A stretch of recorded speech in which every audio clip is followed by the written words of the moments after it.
এরা এত দুঃসাহস কিভাবে দেখালো যে বাংলাদেশে কোরআনের আয়াত এরা পরিবর্তন করে ফেলবে? নিশ্চয়ই তাদের পিছনের কোনো শক্তি তাদেরকে উস্কানি দিচ্ছে। কেন এই মুহূর্তে উস্কানিটা কেন? এই সরকারের তো এটা এজেন্ডা হওয়ার কথা না, আরো বহু গুরুত্বপূর্ণ বিষয় রয়ে গেছে। ওগুলা বাদ দিয়ে ওগুলা নিয়ে কোনো কুল কিনারা নাই, হঠাৎ করে এটা সামনে নিয়ে আসা কেন? এর মূল কারণ স্বাধীন বাংলাদেশে 54 বৎসরে মানুষ যা আশা করেছিল পেয়েছে তার উল্টাটা। এই সমাজকে বিভিন্নভাবে কুড়ে কুড়ে ধ্বংস করা হয়েছে।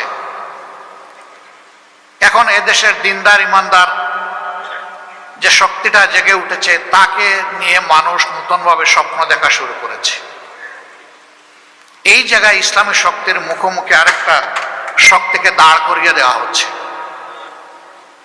জনগণের দৃষ্টিকে ভিন্ন দিকে প্রবাহিত করার জন্য, নিয়ে যাওয়ার জন্য। অতীতের সকল চক্রান্ত এদেশের মুসলমানরা ঐক্যবদ্ধভাবে প্রতিহত করেছেন। ইনশাআল্লাহ এই চক্রান্ত টিকবে না।